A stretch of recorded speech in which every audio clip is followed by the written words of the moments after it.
राष्ट्रवादी काँग्रेसचे अध्यक्ष शरद पवार यांच्या घरावर झालेल्या हल्ल्याप्रकरणी वंचित बहुजन आघाडीचे प्रकाश आंबेडकर सध्या बोलतात मुंबईमध्ये. थेट जाऊयात.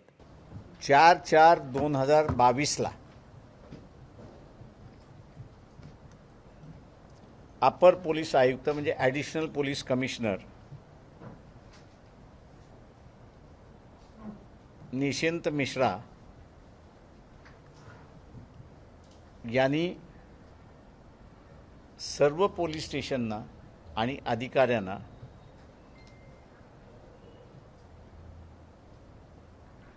आणि विशेष करून मुंबई पोलीस सह आयुक्त नांगरे पाटील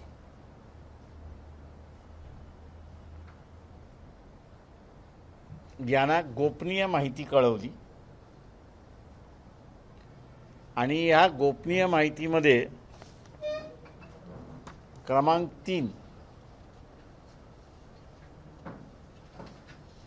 याच्यामध्ये स्पष्ट नमूद करण्यात आलेलं आहे की एसटी कर्मचारी यांनी दिनांक 4/4/22 रोजी मंत्रालय व दिनांक 5/4/22 रोजी सिल्वर ओक मातोश्री बंगला या ठिकाणी आंदोलन करण्याची धमकीवजा इशारा दिला आहे. त्यामुळे कायदा व सुव्यवस्थेचा प्रश्न निर्माण होऊ शकतो. 5 मध्ये 4 ह्याच्यामध्ये ते कसे येतील याचं एक विवरण देण्यात आलेलं आहे आणि 5 मध्ये आंदोलन यांनी विलिनीकरणाच्या मागणीवर ठाम असल्याचे आंदोलक आझाद मैदान, मंत्रालय, मातोश्री, वर्षा बंगला, सह्याद्री अतिथीगृह, माननीय परिवहन मंत्री यांच्या शासकीय निवासस्थान, वांद्रे येथील खाजगी निवासस्थान, उच्च न्यायालय, सिल्वर ओक मुंबई या ठिकाणी आंदोलन करण्याची शक्यता आहे. त्यामुळे कायदा आणि सुव्यवस्थेचा प्रश्न निर्माण होऊ शकतो. 4 दिवस अगोदर गुप्तचर विभागाने माहिती जी आहे ते मुंबई पोलीस यांना कळवली होती आणि विशेष म्हणजे नांगरे पाटील यांच्या नावाने असणारं एक पत्र ॲडिशनल CP लीगल ब्रांच यांनी नमूद केलेलं आहे. आता हे जे पोलीस सह आयुक्त कायदा व सुव्यवस्था मुंबई या पदावरती जे आहेत ते नांगरे पाटील आहेत. तेव्हा हे पत्र त्यांना ॲड्रेस करण्यात आलेलं आहे. 4 दिवस अगोदर माहिती होऊनही पोलीस खात्याने काहीही केलेलं नाही. दुसरं महत्त्वाचं या ठिकाणी की मुख्यमंत्री यांना सकाळ संध्याकाळ CP किंवा ॲडिशनल CP यांच्यापैकी ब्रीफिंग केलं जातं लॉ अँड ऑर्डरच्या सिच्युएशनवरती, राज्याच्या घडलेल्या महत्त्वाच्या घटनांवरती किंवा राज्यामध्ये महत्त्वाच्या घटना काही घडणार असतील, अतिप्रसंग काही घडणार असतील, ती सगळी माहिती त्या ठिकाणी शेअर केल्या जाते अशी असणारी परिस्थिती आहे. आम्ही मुख्यमंत्र्यांना असणारं विचारतोय की आपल्या बंगल्यावरती सुद्धा मोर्चा येणार, त्यावेळेस पोलीस बंदोबस्त हा नेहमीच त्या ठिकाणी आहे. इतरांच्या बंगल्यावरती आणि इतर जे राहतात त्या ठिकाणी पोलीस बंदोबस्त करण्यात यावेत असे आदेश आपण दिलेले आहेत का? दिले असतील तर ज्यांनी हे आदेशाचं पालन केलं नाही त्याच्या विरोधात आपण काय करणार हे असताना पहिल्यांदा सांगा. दुसरं, हे जर आदेश दिले नसतील तर मग हे आदेश का दिले नाहीत याचा सुद्धा खुलासा जनतेकडे त्या ठिकाणी झाला पाहिजे. तिसरं महत्त्वाचं या ठिकाणी की नांगरे पाटील यांच्याकडे मुंबईची कायदा आणि सुव्यवस्थेची पूर्ण जबाबदारी आहे. तेव्हा मुख्यमंत्र्यांनी याचाही खुलासा करण्यात यावा की नांगरे पाटील यांनी आपली जबाबदारी चोखपणे पार पाडलेली नाही, किंवा हे असणारं पत्रक नांगरे पाटील यांनी कमिशनर पुढे सुद्धा घेऊन गेले नसतील आणि म्हणून कमिशनरनी मुख्यमंत्र्याला ब्रीफिंगमध्ये हे दाखवलं नसेल अशीही शक्यता आहे, मी नाकारत नाही. पण मग प्रश्न हा उपस्थित राहतो की ज्या अधिकाऱ्याने डिलेरेशन ऑफ ड्युटीज म्हणजे ज्याची जबाबदारी होती सगळ्या ठिकाणी पोलीस बंदोबस्त पुरवणं, अधिक खुफिया माहिती घेणं, हे असणारं का केलं नाही याची एक माहिती आणि खुलासा त्या ठिकाणी विचारण्यात यावा. आणि दुसरं, पुन्हा जी चौकशी झालेली आहे त्या चौकशीचं प्रमुख तुम्ही नांगरे पाटलांनाच कसं केलं, ज्यांनी ड्युटी बजावली नाही, ज्यांनी हे पत्र लपवलं, त्याच्याच वरती तुम्ही असणारी इन्क्वायरीची जबाबदारी कशी दिली आहे. यातून अनेक प्रश्न त्या ठिकाणी उपस्थित राहतात. शिवसेनेचे असणारे आमदार नाखुश आहेत अजित पवारांवरती. आता हे जे पत्र आहे, हे पत्राचा रोख आपण असताना बघितला तर NCPचे जे प्रमुख आहेत शरद पवार यांच्या दृष्टिकोनातून असणारा हा रोख आहे. मग हे जाणीवपूर्वक चाललेलं आहे का? पक्षा अंतर्गत सुद्धा कुरघोडी होताना त्या ठिकाणी असणारे दिसते आणि दुसरं मित्र पक्षामध्ये सुद्धा कुरघोडी होताना त्या ठिकाणी दिसते. ही कुरघोडी एवढ्या खालच्या थराला गेलेली आहे की ते दुर्दैवाने व्यक्तिगत सुरक्षितता सुद्धा आता धोक्यात आली अशी असणारी परिस्थिती आहे. या सगळ्या संदर्भात असताना मुख्यमंत्र्यांनी खुलासा करणं हा महत्त्वाचा आहे असं आम्ही त्या ठिकाणी मानतो आहोत. तिसरी महत्त्वाची बाब या ठिकाणी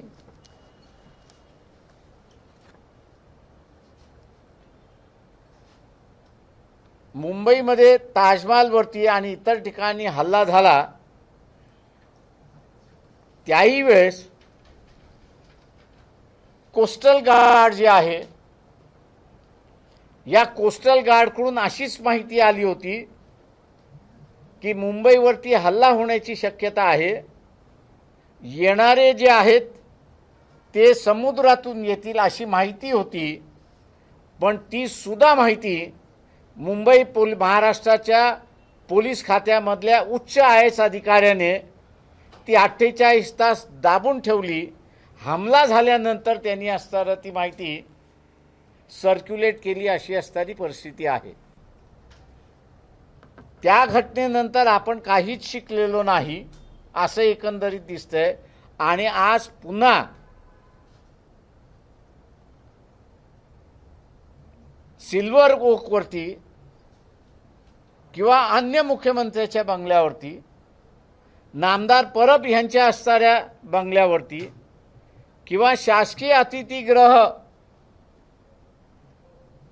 कुलाब्याला आहे त्या ठिकाणी हमला होणार याची माहिती मिळाल्यानंतर सुद्धा पुन्हा एका IPS अधिकाऱ्याने ती बातमी आणि माहिती दडवून ठेवली आणि पुन्हा या राज्यामध्ये कायदा आणि सुव्यवस्थेचा प्रश्न उपस्थित केलेला आहे. तेव्हा आमची मागणी आहे की पहिल्यांदा नांगरे पाटील यांच्याकडे दिलेली चौकशी ही काढून घेण्यात यावी. दुसरं आहे की ही माहिती मिळाल्यानंतर त्यांनी कारवाई का केली नाही याची ताबडतोब त्यांनी असणारी चौकशी करण्यात यावी.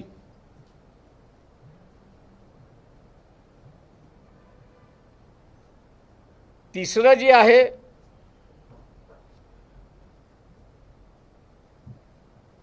एका माजी मुख्यमंत्री, एका पक्षाचे असणारे अध्यक्ष आणि सिटिंग खासदार यांच्या घरावरती मोर्चा येणार, तो व्हायलंट राहणार अशी माहिती असूनही काही कर्तव्य केलं नाही, म्हणून नांगरे पाटील यांना असणारं ताबडतोब सस्पेंड करण्यात यावं. मुख्यमंत्र्यांकडून ही मागणी मान्य झाल्या नाहीत तर निकष सामान्य माणूस हेच काढणार आहे की यांच्या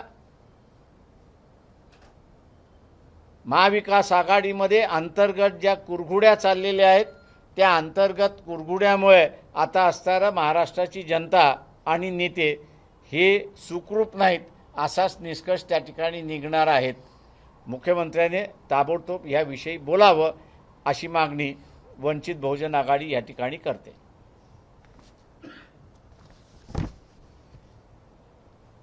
बाळासाहेब, ह्या संपूर्ण घटनाक्रम जो तुम्ही सांगितला म्हणजे जो आणि त्याच्याच बरोबर असणारा अहवालही आपल्यासमोर आहे. आम्ही आमच्या माहितीने बोलत नाही आहोत. आपल्याकडे कॉपी त्याची असणारी दिलेली आहे की मिश्रा यांनी असणारं पत्र लिहिलेलं आहे आणि तेही 4/4/2022चं पत्र आहे, 4 दिवस अगोदर हमला होण्याच्या. त्याच्यामुळे आता असणारं कोणालाही हे म्हणता येत नाही की आम्ही हवेत बाण मारतो आहोत म्हणून. बाळासाहेब, आपण ज्या मागण्या करतायत ज्यांच्या घरावर हल्ला झालाय त्यांच्या पक्षातला आतापर्यंत कोणी अशा काही मागण्या केल्या नाही. ते त्यांनी केल्या न केले हे आम्हाला माहीत नाही, परंतु महाराष्ट्रातले जबाबदार राजकीय पक्ष म्हणून आम्ही असणारं ही मागणी केलेली आहे. बाळासाहेब, परमबीर सिंग यांच्या प्रकरणानंतर पोलीस दलाचे 2 गट पडलेले आहेत. त्या पोलीस दलातल्या 2 गटांच्या एकमेक म्हणजे आपसी वादातूनच हे प्रकरण घडलं असं वाटतं का तुम्हाला? ते पोलीस दलात 1 गट असो, 2 गट असो, 10 गट असो, त्याच्याशी काय आम्हाला संबंध नाही. संबंध हा त्याच्यामध्ये आहे की तुम्हाला माहिती मिळाल्यानंतर तुम्ही असणारं त्या ठिकाणी ॲक्ट केलं नाहीत तर तुम्हाला असणारं हॉलअप केलं पाहिजे, जबाबदार धरलं पाहिजे आणि त्या जबाबदारीची मग जी काही पनिशमेंट आहे ती महाराष्ट्र शासनाने दिली पाहिजे. नाही तर 26/11मधनं आपण काही शिकलो नाही आणि त्याचा असणारा हा परिणाम आहे. बाळासाहेब, हे आपसातलं राजकारण आहे, सिंपत्ती मिळवण्यासाठी आहे की मोठी चूक आहे? ही फार मोठी चूक आहे. सिंपतीच्या दृष्टिकोनातून मी असणारं हे बघत नाही. तुम्हाला ज्यावेळेस खुफिया विभाग इथे असणारं काहीतरी होणार हे सांगतंय त्यावेळेस तुम्ही असणारं अंतर्गत बाबीमध्ये काय करणार? पोलीस डिपार्टमेंटला काय घेणं देणं आहे?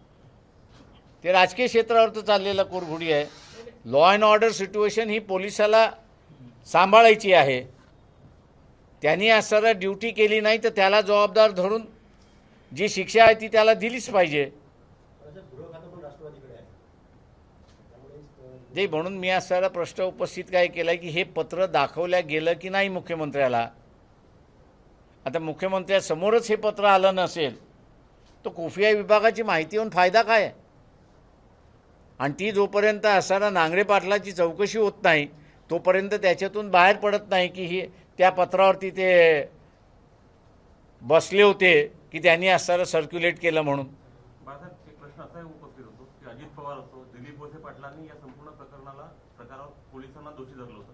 तर जबाबदार मंत्री जर दोषारोपण करत असेल तर या लोकांचं ते माझं म्हणणं असं एक प्रश्न असा आहे की राजकीय दृष्टिकोनातून समजा एखादी असणारं डॉक्युमेंट मी मंत्री जरी आलो तरी माझ्यासमोर आलं नाही किंवा 48 तास माझ्यासमोर आलं नाही, मी मंत्री म्हणून काय करू शकतो? तर काही नाही. ही त्या खात्याच्या प्रमुखाची किंवा ज्याला आलेला आहे त्याची जबाबदारी आहे की त्यांनी ती मंत्रिमंडळापुढे किंवा मुख्यमंत्र्यासमोर आणून दाखवणं ही त्याची जबाबदारी आहे. त्याच्यामुळे त्यांनी दाखवलं की न दाखवलं, नांगरे पाटलांनी हे पत्र दाखवलं की न दाखवलं याचीच तर आम्ही चौकशी मागतो. प्रशासनाचं वचन राहणार नाही पोलिसांचं. याचा अर्थ तो राहिलेला नाही आणि तो आणायचा असेल तर ज्यांनी ही चूक केलेली आहे त्याला असणारी शिक्षा झालीच पाहिजे. दादा, हल्लामागचा मास्टर माइंड कोण आहे असं वाटतं? आता खुफिया विभागाकडे ही माहिती आहे म्हटल्यानंतर उरलेली माहिती सुद्धा असणार आहे, ते थोडी पत्रात लिहिणार आहेत. बाळासाहेब, तुम्ही आता विश्वास नांगरे पाटलांबद्दल बोलत आहात. हा हल्ला जेव्हा घडला कोणाला तरी सहानुभूती मिळायला पाहिजे म्हणून ह्या गोष्टी दडवल्या गेल्या असं तुम्हाला वाटते का? आणि दुसरं, विश्वास नांगरे पाटलांचं राजकीय कनेक्शन म्हटलं तर त्याचे सासरे राष्ट्रवादीशी संबंधित आहे. या हे गोष्टी माझं म्हणणं आहे ते कोणाशी संबंधित आहेत कोणाशी नाही याच्याशी मला काहीच घेणं देणं नाही. मी नांगरे पाटील हे असणारे अधिकारी आहेत, त्यांचे सासरे कुठल्या पक्षाचे सदस्य आहेत हेही मला माहीत नाही. अधिकाऱ्यांनी अधिकाऱ्याची ड्युटी बजावली पाहिजे. अधिकारी जर अधिकाऱ्याची ड्युटी बजावत नसेल तर कायद्याने त्याला असणारा जो काही गुन्हा आहे त्या गुन्ह्याला त्याला सामोरे जाणं हे महत्त्वाचं आहे. राष्ट्रवादी काँग्रेसचे नेते नागपूर कनेक्शन या संपूर्ण घटनेला बोलतात. नागपूर कनेक्शन, नागपूरवरून कोणी याला जे काय, तुम्हाला काय वाटते? मला जे रेकॉर्डवरती आलेलं आहे तेवढं मी आपल्या पुढे मांडलेलं आहे. आता ते नागपूर कनेक्शन आहे, दिल्ली कनेक्शन आहे, कलकत्ता कनेक्शन आहे, चेन्नई कनेक्शन आहे, त्रिवेंद्रम कनेक्शन आहे, कोणाला माहिती.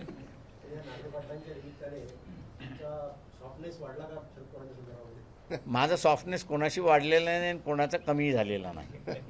मी एवढंच फक्त आहे त्याच्यामध्ये की ॲडमिनिस्ट्रेशन हे ॲडमिनिस्ट्रेशन म्हणून चाललं पाहिजे. आम्ही म्हणून म्हटलं की त्याला सरच हे चौकशीचं नेमलं कसं हे मुख्यमंत्र्यांनी खुलासा करावा. बाळासाहेब, आंदोलन आणखी मागे घेतलं नाही एसटी कर्मचाऱ्यांनी, एवढं सर्व होऊ नये तर याचे काय तुम्ही आस्पेक्ट कशा दृष्टीनं पाहताय? दे मी आंदोलनाला पाठिंबा देणारा वंचित बहुजन आघाडी पहिला पक्ष होता आणि त्यावेळेस या आंदोलनकर्त्यांना असं वॉर्न केलं होतं की तुमचा गिरणी कामगार होऊ देऊ नये. दुर्दैवाने पहिल्या भागामध्ये पत्राच्या ज्यांचा उल्लेख करण्यात आलेला आहे त्या सगळ्यांना एस टी महामंडळ मोडकळीस निघालं पाहिजे अशी असणारी परिस्थिती आहे. आजही माझा आरोप आहे, मुख्यमंत्र्यांनी तो खोडावा आणि खुशाल खोडावा त्यांनी, की शिवशाही आणि शिवनेरी या दोन्हीही एस टी महामंडळामध्ये खाजगीरित्याने चालतात आहेत.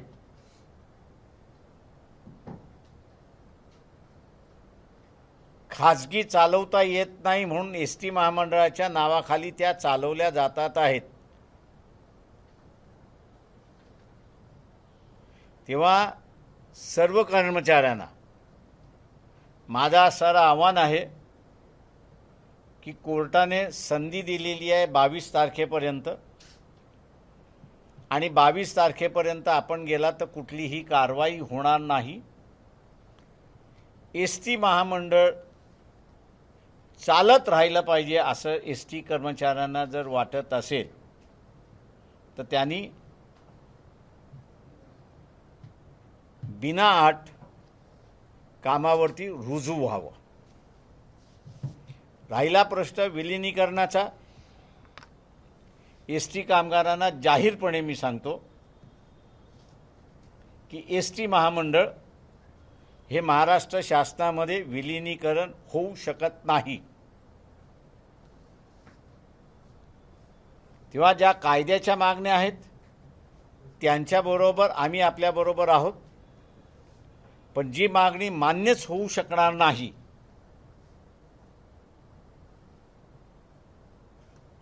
ती मागणी लांब पल्ल्याचा इश्यू म्हणून बघून त्याकडे आपण बघितलं पाहिजे.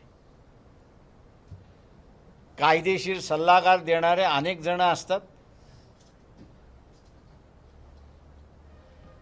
पण त्या कायदेशीर सल्लागारांचं स्टँडिंग काय आहे हेही बघणं त्याच्यातलं महत्त्वाचं असतं. कायदेशीर सल्लागारामुळे सुद्धा अडचणीत आलेत आणि त्याच्याचबरोबर त्यांच्या नेत्यांच्या भूमिकेमुळे सुद्धा अडचणीत आलेले आहे.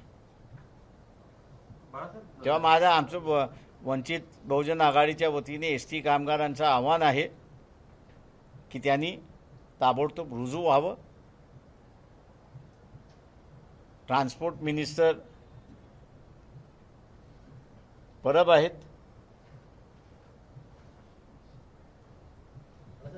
त्यांनी सुद्धा प्रेस्टीज इश्यू करू नये. सर्व कामगार संघटनांना आणि आंदोलनकर्त्यांना बोलून त्यांनी आवाहन करावं की एस टी महामंडळामध्ये एस टी कर्मचारी आपण आहात, रुजू व्हावं, हे आवाहन त्यांनी करावं अशी आम्ही अपेक्षा त्यांच्याकडून बाळगतोय. अनिल परब यांच्याकडून ती अपेक्षा बाळगतो. सुजात आंबेडकरांनी इकडे दोन स्टेटमेंट केले आणि एकदम प्रवाहामध्ये आले राजकारणाची, तर त्यांना काही कुठे जबाबदारी जरा कमी. कसली? तो आता जाईल पुन्हा शिकायला. असं वाटलं होतं की आता ते पुन्हा राजकारणात काम करतील म्हणून. तो जाईल पुन्हा असताना त्याचं शिक्षण कंप्लीट करायला. त्यांनी आता MSc पूर्ण केलेलं आहे. पुढच्या शिक्षणासाठी जाईल. पत्रकार मित्र तुमच्यासारखे त्याचे ओळखीचे आहेत, त्यांनी विचारलं आणि त्यांनी उत्तरं दिलं. आता तुम्ही त्याला असं ब्लॉक केलं, त्याला आम्ही काय करणार? बाळासाहेब, आता सुजात आंबेडकर जे मागच्या 2-3 दिवसात त्यांनी जी भूमिका घेतली ते बोलले, तुमच्याशी काही चर्चा झाली होती का या संदर्भात आली?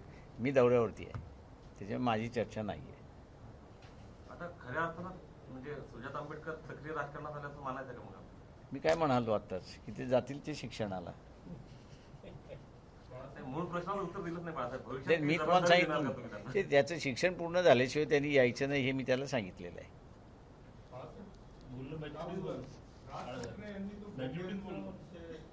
भोंग्यांचा इश्यू राज ठाकरेंनी पुन्हा उपस्थित केला. 3 मे पर्यंत अल्टिमेटम वगैरेची भाषा त्यांनी वापरली आहे. त्याच्याबद्दल आपलं मत? मशिदीवर हनुमान चालिसा ज्याला कोणाला वाचन करायचं आहे, गायचं आहे, त्याला पूर्ण अधिकार आहे. त्याच्यामुळे तो अधिकार त्याचा कोणीही हिसकावून घेऊ शकत नाही. पण जी भूमिका राज ठाकरे यांनी घेतलेली आहे की मशिदी समोर आम्ही भोंगे वाजवू आणि तिथून हनुमान चालिसा वाचायला सुरुवात करू, ही भूमिका म्हणजे दंगल घडवणारी भूमिका असं आम्ही त्या ठिकाणी मानतो. जिथे जिथे मंदिरं आहेत त्या मंदिरावरती भोंगे लावले आणि हे हनुमान चालिसाचं पठण केलं तर कोणाला ऑब्जेक्शन नाही. पण हनुमान चालिसा याचं पठण करताना दंगली कशा होतील याचा जो चाललेला आहे तो गैर आहे आणि कायदेशीर नाही. बाळासाहेब, एकीकडे राज ठाकरे इतकी मोठ्या प्रमाणात आणि त्याच्यामुळे गृहमंत्र्यांनी योग्य वेळ न पाहता ताबडतोब ॲक्शन घेतली पाहिजे. IPC 153 खाली कारवाई त्या ठिकाणी होऊ शकते. IPC खाली कारवाई होऊ शकते आणि ती कारवाई त्यांनी सुरुवात करावी.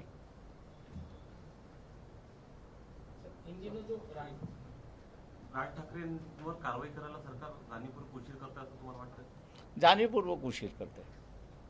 दंगल घडवणं किंवा दंगल सुदृढ परिस्थिती निर्माण करणं हा कोणालाही अधिकार नाही. धार्मिक प्रचार करण्याचा अधिकार आहे का? तर पूर्णपणे आहे.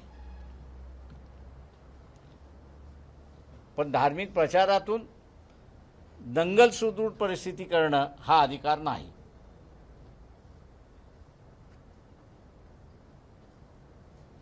राज ठाकरेंना अटक व्हावी आणि त्यातून राजकीय पॉलिटिकल गेन मिळावा यासाठी सर्व खटाटोप चालला असं वाटतं? प्रश्न असा आहे त्याच्यामध्ये की कुणाला पॉलिटिकल गेन घ्यायचं आहे की कुणाला पॉलिटिकल गेन घ्यायचा नाही. याच्यापेक्षा सामाजिक सलोखा आणि शांतता ही राहिली पाहिजे की न राहिली पाहिजे ही सत्ताधाऱ्याने बघणं महत्त्वाचं आहे. कोणीही सत्तेचा अमरपट्टा घेऊन आलेला नाही. 5 वर्षासाठी त्याला लोकांनी निवडून दिलेला आहे.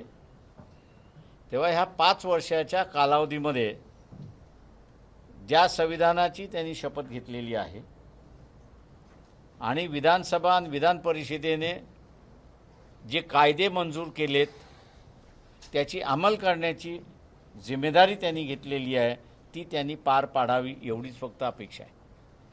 कोल्हापूरचे जे पोटनिवडणूक झाली त्यात काय चित्र असेल समोर?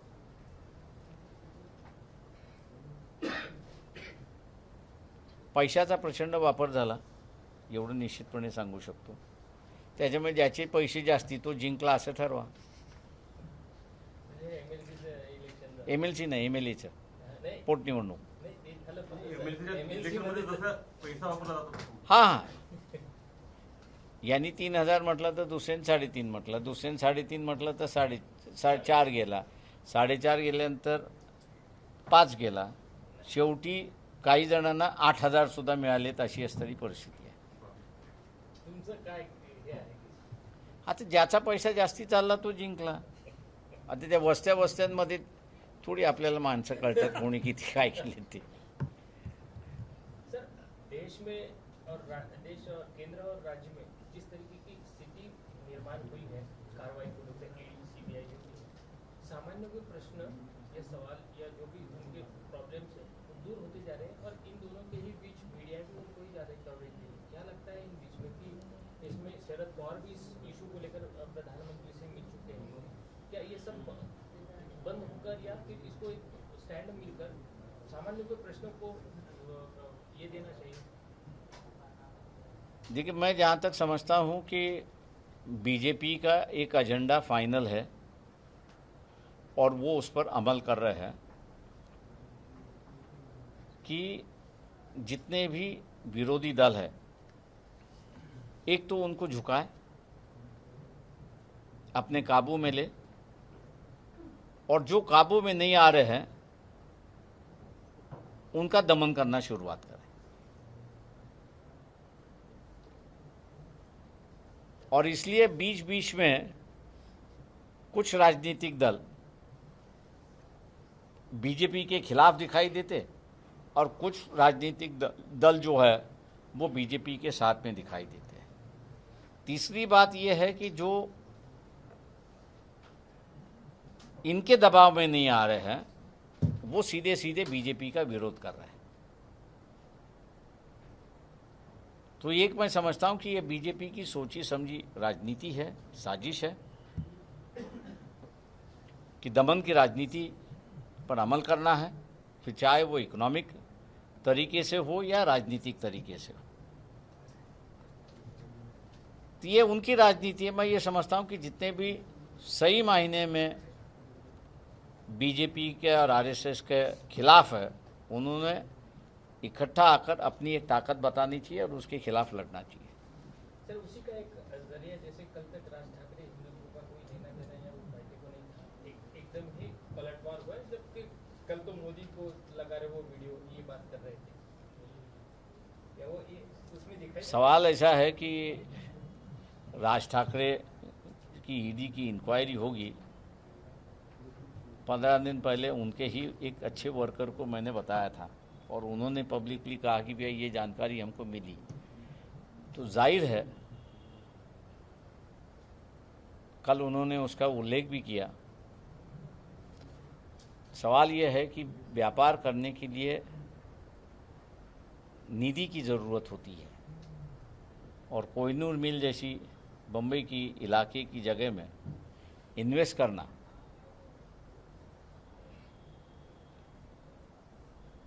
तो ये फंड आपको कहाँ से आया? ईडी इसकी तो चौकसी करेगी ही और हो सकता है कि फिर बदलाव की राजनीति भी शुरुआत हो सकती है वहीं से.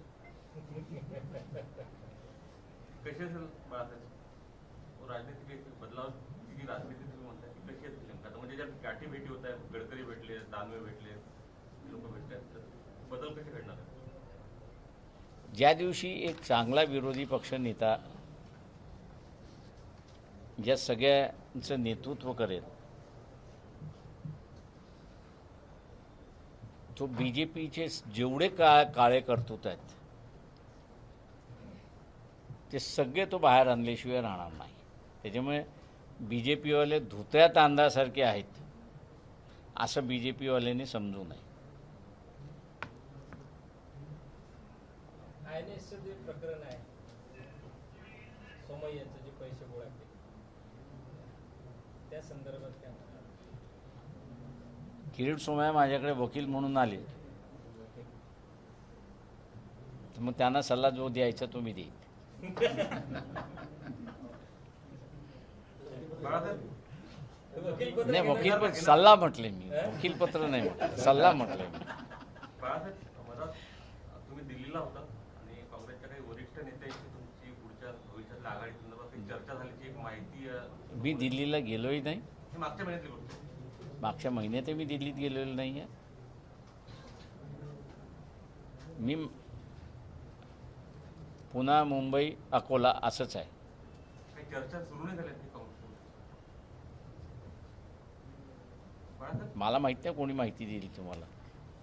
बाळासाहेब शिवसेनेचा दुसऱ्या फळीतले नेतृत्व जे आहे, नेते जे आहेत, तुमच्याशी आघाडी करण्याच्या संदर्भात फार उत्सुक आणि उत्साही आहेत.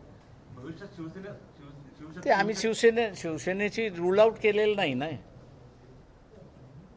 आज त्यांनी जसं बी जे पीशी संबंध तोडलेले आहेत तर आम्ही असं म्हणतोय की शिवसेनेबरोबर आमची युती होऊ शकते. आता शिवसेनेने ठरवायचं आहे करायचं की न करायचं ते. हा प्रस्ताव समजा शिवसेनेसाठी माझी या संदर्भातली माहिती आधी काही देतो. उद्धव ठाकरेंनी मला एकदा बोलवलं होतं पण त्यांची हिंमत झाली नाही की हा विषय काढण्याचा. या संदर्भातून हा संदेश आहे. तुम्ही सगळ्यांना प्रस्ताव देता, काँग्रेसला पण देता. पण बाहेरची कोणीच करायला तयार नाही. झालंय असं की तर वाईट शब्दात बोलू नये आपण, पण ते वाईट शब्दात बोलावं लागतंय.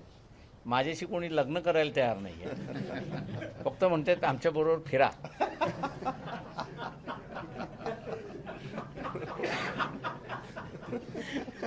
हा प्रस्ताव समजावता का या माध्यमातून? बरोबर. अगोदरही गेलेत प्रस्ताव, काय त्याच्यामध्ये हा नवीन थोडी आहे. म्हणजे बाळासाहेबांना उत्सुकता आहे, म्हणजे बाळासाहेब तयार आहेत, शिवसेनेच्या याची वाट पाहत आहेत तुम्ही असं म्हणते का? आम्ही शिवसेनेची वाट बघतोय, काँग्रेसची वाट बघतोय. दोघंही तयार नाही आहेत, काय करणार. फक्त म्हणतात ते फिरा आमच्याबरोबर. नाही, उद्धव ठाकरेच्या तुमच्या समोर बरेच साम्य आहेत, तुम्ही मित्र आहात चांगले. हा आहेत ना. मी म्हणजे चांगली ओळख आहे, एकमेकांचा आम्ही रिस्पेक्ट करतो, त्याच्याबद्दल दुमत नाही. बाळासाहेबांशी माझे संबंध चांगले होते, त्याच्याबद्दलही नाही आहे. पण आता त्यांनी ठरवलं पाहिजे ना लग्न करायचं की न करायचं म्हणून. म्हणजे दोस्ती रिश्ते में बदल सकती है, हा आशावादात होता. ती दोस्तीच करायला मागते, त्याच्या पुढे जायला मागते.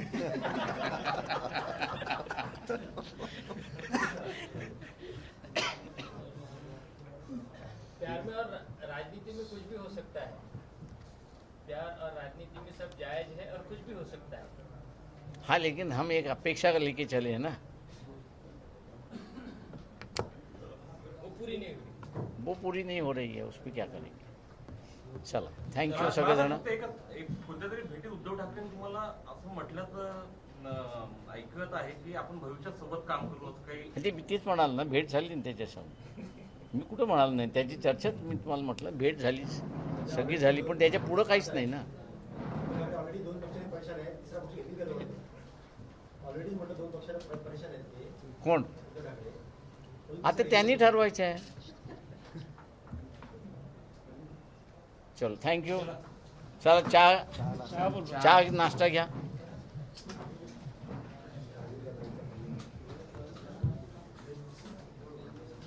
सचिन आवाज जाऊन गेला. मी सर्व पत्रकार बांधवांना विनंती करतो की त्यांनी चहा आणि नाश्त्याचा आस्वाद घ्यावा. एक तुम्हाला दुसरी बाईट देतो मी जरा. एक मिनिट ही वेगळी करा, म्हणजे त्याची उद्यासाठी करा तुम्ही पाहिजे तर.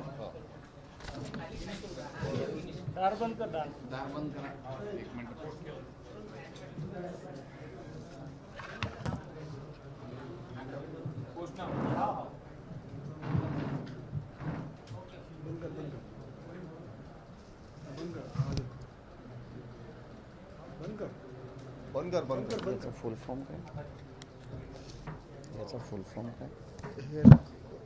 Central Electricity Authority Load Generation Balance Report.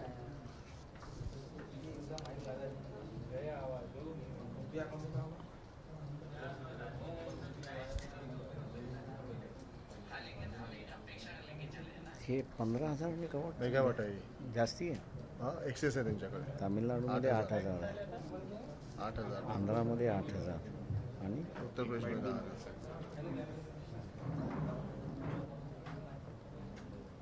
सुरुवात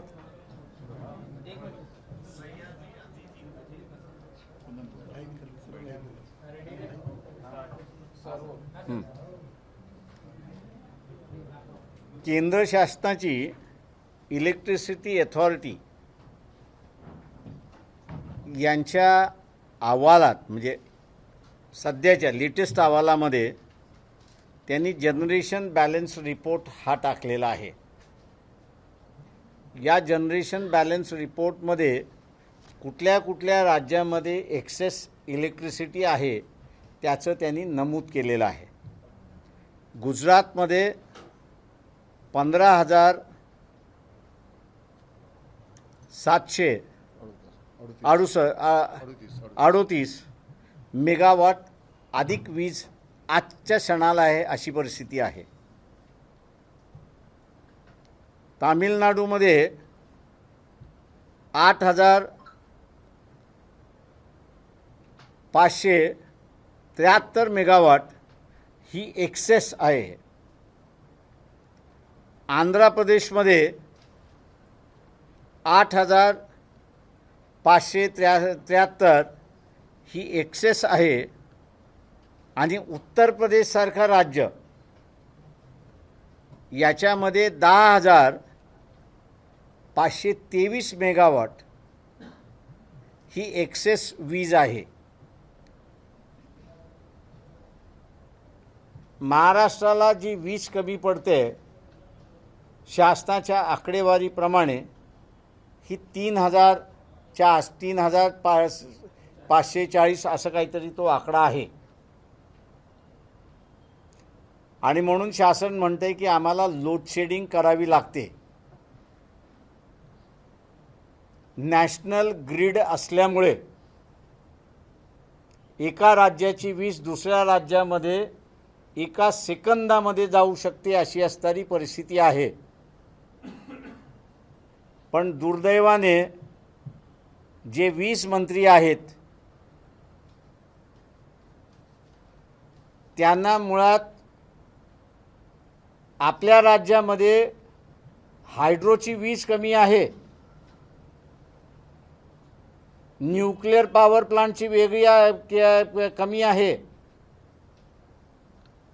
की कोल बेसची कमी आहे याचीच माहिती आहे का याच्याबद्दल शंका आहे.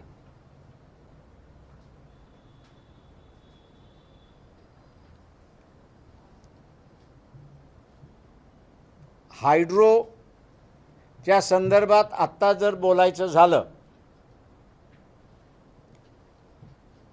जो काही महाराष्ट्र शासनाने आणि केंद्र वॉटर डिपार्टमेंटने डॅमच्या संदर्भातल्या स्थितीचा रिपोर्ट जो दिलेला आहे त्यामध्ये 60% पाणी म्हणजे 60%पेक्षा जास्ती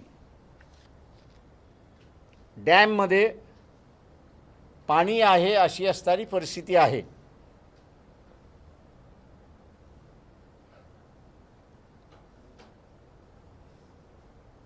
आपण एप्रिल महिन्यामध्ये आहोत, मेचा एकच महिना आहे आणि जूनमध्ये पावसाळा सुरुवात होतो.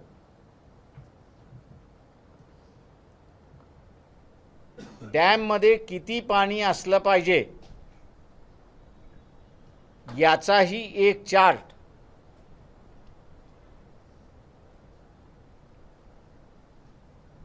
इरिगेशन डिपार्टमेंटनी केलेला आहे. जेव्हा शासन असं म्हणत असेल की कोळशाचा पुरवठा कमी आहे आणि म्हणून विजेचा तुटवडा आहे, डॅममधलं हायड्रो इलेक्ट्रिसिटी जी होते जी पाण्याच्या उपलब्धतेवरती होते, आज शासनाकडे मुबलक पाणी आहे आणि शासनाकडे मुबलक पाणी असल्यामुळे हायड्रोचं जनरेशन हे त्या ठिकाणी वाढवू शकतात.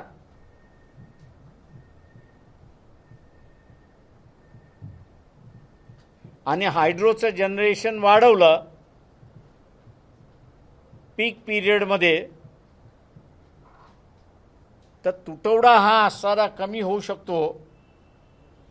आणि या महिन्यामध्ये लोड शेडिंग जे ग्रामीण भागामध्ये मोठ्या प्रमाणात होत आहे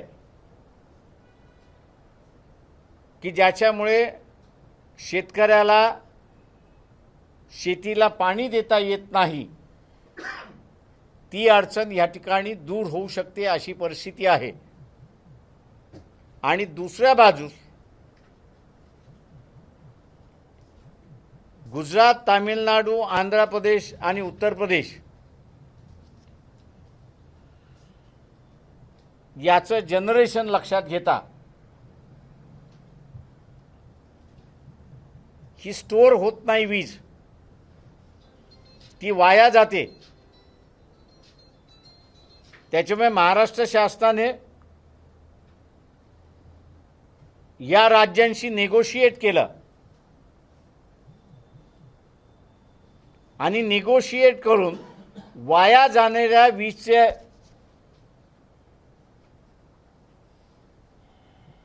वाया जाणाऱ्या वीज ही जर विकत घेतली तर त्या राज्याला तेवढा निधी त्या ठिकाणी उपलब्ध होतो. महाराष्ट्र राज्याचं वितरण व्यवस्था जी आहे आणि बिलिंग कलेक्ट करते, त्याच्यामध्ये तुम्ही अधिक वीज वापरली तर तुमचं टॅरिफ ताबडतोब त्या ठिकाणी वाढतं.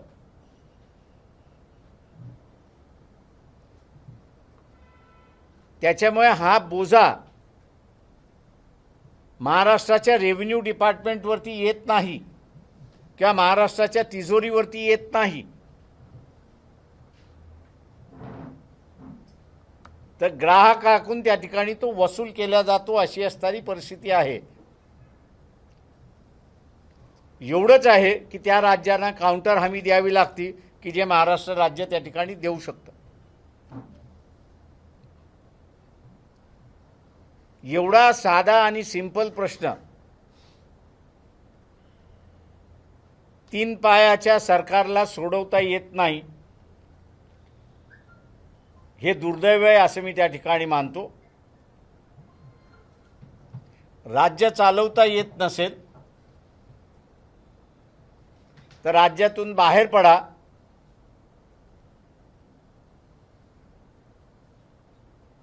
निवडणुका घ्या आणि नव्या सरकारला येऊ द्या की जे जनतेचे, सामान्य जनतेचे प्रश्न त्या ठिकाणी हाताळू शकतात आणि सोडवू शकतात.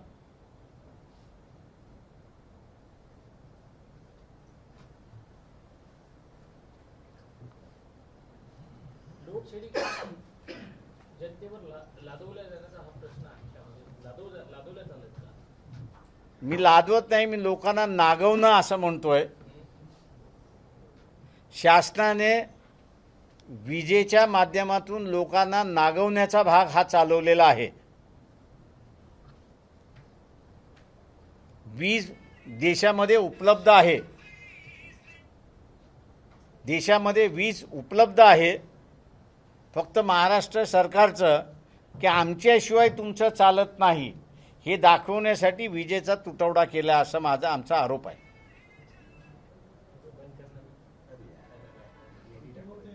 बाळासाहेब, आता तुम्ही विजेच्या संकटावर बोलला, तिथे म्हणजे प्रश्न न सोडवणारा श्रीवल्ली कोण आहे? गाणे लागलं होतं ते.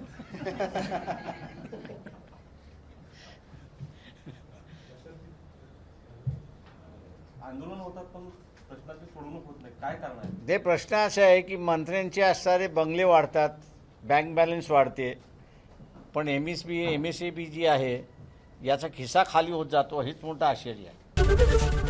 ABP माझा, उघडा डोळे बघा नीट.